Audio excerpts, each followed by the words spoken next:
दास्ता का सिद्धांत, पहले भूमिका मतलब अर्थ, फिर जो है अरस्तु द्वारा दिया गया तर्क। अभी तो पढ़ाने जा ही रहा हूं, केवल आपको उसका जीवन परिचय लिखा हुआ वो पढ़ लेना, बाकी तो मैं पढ़ाऊंगा ही।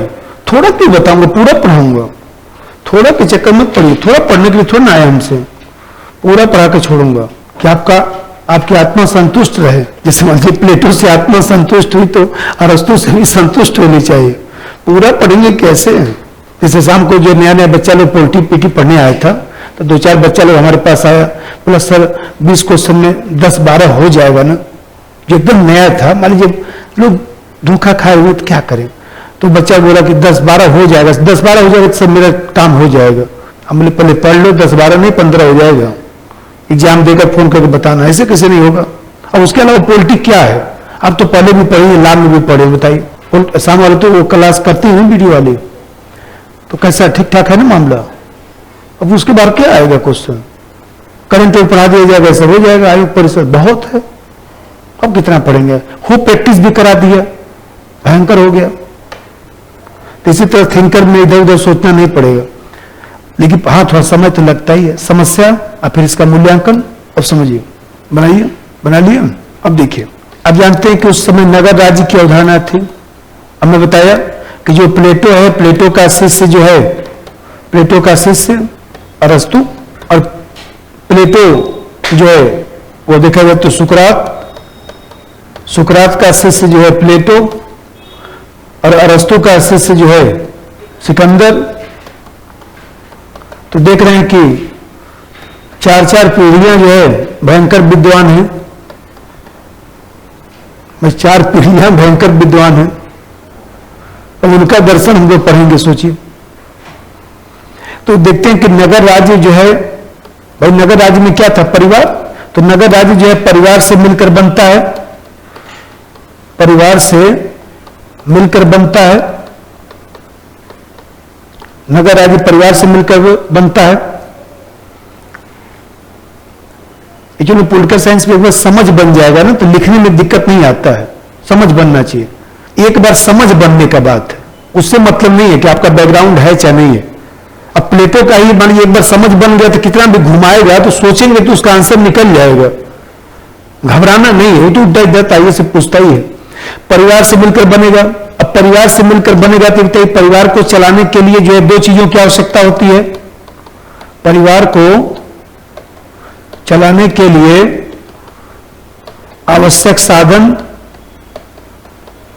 साधन। तो परिवार को चलाने के लिए क्या चाहिए? कुछ मान लीजिए संपत्ति चाहिए, कुछ अनाज चाहिए, सब्जी चाहिए, यही सब तो परिवार के लिए चाहिए। तो निर्जीव साधन का मतलब हुआ कुछ संपत्ति, कुछ अनाज, ये सब चाहिए, घर और चाहिए। अब फिर जो है अरस्तु कहता है कि सजीव साधन भी चाहिए। सजीव साधन क्या है? तो उसी को कहता है दास। सजीव साधन को ही कहता है कि सजीव साधन दास है। तो दास में कहता है कि 2 तरह से दास है, एक तो प्राकृतिक दास और दूसरा जो है कानूनी दास। तो प्राकृतिक दास का मतलब वो कहता है कि स्वाभाविक रूप से जो बुद्धि शून्य है, जिसका मानसिक विकास कम हुआ है, केवल शारीरिक विकास हुआ है, तो ये कहता है कि जो बुद्धि शून्य मतलब बुद्धि कम रखता हो, जो बुद्धि शून्य हो, जिसका केवल शारीरिक विकास हुआ हो। और कानूनी दास का मतलब हुआ कि जिसको जो है अप्राकृतिक तरीके से दास बनाया जाता है, जो बुद्धि रखता है लेकिन उसे दास बना दिया जाता है। जो बुद्धि रखता है लेकिन अप्राकृतिक तरीके से दास बना दिया जाता है। अप्राकृतिक तरीके से दास बनाया जाता है। जैसे मान लीजिए हम कहते हैं कि कहीं पर आक्रमण किया गया, सेना के लोगों को दास बना दिया गया। जैसे दूसरे देश के सैनिकों को दास बनाना, दूसरे देशों के सैनिकों को दास बनाना, दूसरे देश के सैनिकों को दास बनाना। तब जानते हैं कि इसको अरस्तु स्वीकार करता है और इसको अरस्तु अस्वीकार करता है, इसको स्वीकार करता है, इसको अस्वीकार करता है। मतलब नगर राज्य यूनानी दार्शनिक है ना, तो यूनानी दार्शनिक है तो यूनानी दार्शनिक जो है नगर राज्य की बात करेगा। छोटे छोटे जो राज्य थे भूमध्य सागर के आसपास, वहीं पर तो सब स्पार्टा और एथेंस था। अब जानते हैं कि उसने कहा कि भाई परिवार से जो है नगर राज्य बनता था, तो परिवार चलाने के लिए जो है दो चीजों की जरूरत पड़ती है। कुछ तो मान लीजिए जो है वो देखा जाए तो निर्जीव साधन होना चाहिए। अरे भाई संपत्ति हो, अनाज हो, घर हो, कुर्सी हो, मेज हो, तब तो परिवार चलेगा, हवा में थोड़ी चलेगा। तो मान लीजिए ये सब होना चाहिए। अब दूसरा चीज उसने कहा कि कुछ सजीव साधन होना चाहिए। सजीव साधन के रूप में दास को स्वीकार किया और कहा कि भाई दास में दो तरह के दास हैं। एक तो स्वाभाविक रूप से दास है जिसको प्राकृतिक दास कहता है, और दूसरा कानूनी दास है जो युद्ध में पराजित जो व्यक्ति है, युद्ध में पराजित जो सेना है, तो कहता है कि भाई जो मान लीजिए बुद्धि शून्य है, जिसका केवल शारीरिक विकास हुआ है, मानसिक विकास कम हुआ है, उसको स्वीकार करता है। और दूसरी तरफ यह कहता है कि जो बुद्धि रखता है लेकिन अप्राकृतिक तरीके से दास बनाया जाता है, जैसे दूसरे देश के सैनिकों को दास बनाना, तो इसको अस्वीकार करता है। तो इसका मतलब कि दास कहते समय उसके दिमाग में आता है कि कोई भी व्यक्ति जो स्वभाव से अपना नहीं है, ऐसा मनुष्य जो मनुष्य होते हुए भी पंखा घड़ी के रूप में, मनुष्य होते हुए भी पंखा घड़ी के रूप में, संपत्ति के रूप में, कुछ लोग नहीं होते हैं उसे घर में कहेंगे कि ये कप को उठा के वहां रख दीजिए तो वहीं पर रख देंगे। अपना दिमाग नहीं लगाएंगे कि वहां पर रखेंगे तो कोई आएगा जाएगा तो फूट जाएगा। अब बाद में पूछेंगे कि वहां पर क्यों रख दिए, काफी नहीं बोले थे। अरे तो तुमको नहीं समझ आ रहा था कि यहां से जाऊंगा तो लग जाएगा, किचन में जाकर रखना चाहिए था ना। अपना दिमाग ही वो ऑफ करके रहते हैं हमेशा। तो मान लीजिए ऐसे लोगों को वो कहता है कि मनुष्य होते हुए भी दूसरे की संपत्ति है, मनुष्य में मानसिक क्षमता कम है, जो कार्य करने का सिर्फ साधन है। नहीं देखते हैं गांव में, कुछ लोगों को गांव में देखते हैं ना, काम पर लगा दिए, आप सुबह सुबह आए, रस वस पी लिए, घुगनी उगनी खा लिए, चना उना खा लिए। ऐसे लोगों को कहता है कि जो कार्य करने का सिर्फ साधन है। तो ऐसे लोगों को जो कहता है कि वो दास है और वो मानता है, वो स्वीकार कर, इसको जो है दास को स्वीकार करता है। तो अब जैसे समझिए, तो ये जो है वो कहता है कि इसको स्वीकार करता है, लेकिन यहां पर जो है दास के लिए कुछ शर्तों का आरोपण करता है। दास के लिए कुछ शर्त बताता है, कुछ शर्त बताता है, मतलब कि किसको किसको दास हम नहीं बना सकते या क्या क्या करना चाहिए दास के साथ। तो कहता है कि सबसे पहला चीज है कि अच्छा व्यवहार होना चाहिए, अच्छा व्यवहार होना चाहिए।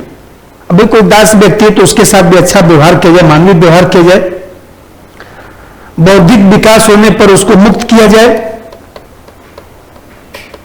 बौद्धिक विकास होने पर, बौद्धिक विकास होने पर मुक्त किया जाए, बौद्धिक विकास होने पर मुक्त किया जाए। और फिर कहता है कि वंशानुगत व्यवस्था नहीं है, वंशानुगत व्यवस्था नहीं है, वंशानुगत व्यवस्था नहीं है, मतलब दास का बच्चा दास नहीं बनेगा। और कहता है कि यूनानी लोगों को दास नहीं बनाया जा सकता, यूनानी लोगों को दास नहीं बनाया जा सकता। ऐसे लिख लीजिए, अब जैसा समझिए।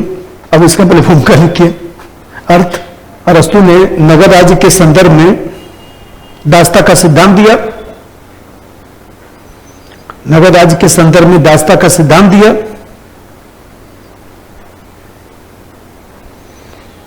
उसके अनुसार नगर राज्य परिवार से मिलकर बना है। उसके अनुसार नगर राज्य परिवार से मिलकर बना है।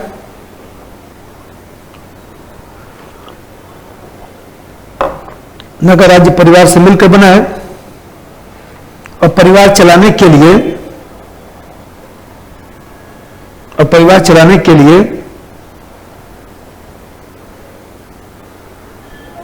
निर्जीव तथा सजीव दोनों साधनों की आवश्यकता होती है। निर्जीव तथा सजीव दोनों साधनों की आवश्यकता होती है। सजीव साधन के रूप में दास को स्वीकार किया। सजीव साधन के रूप में दास को स्वीकार किया और ऐसे व्यक्तियों को दास कहा जो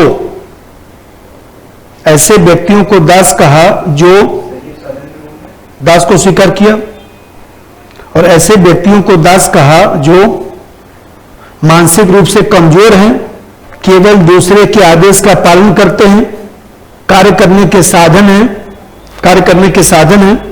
लेकिन अरस्तु कार्य करने के साधन है, मानसिक रूप से कमजोर हैं, केवल दूसरे के आदेश का पालन करते हैं, कार्य करने के साधन है, लेकिन अरस्तु कानूनी दास आब्लिक युद्ध में पराजित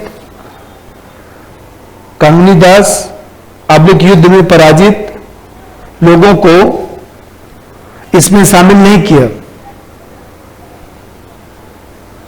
युद्ध में पराजित लोगों को इसमें शामिल नहीं किया। अब बनाइए। अरस्तु द्वारा दिया गया तर्क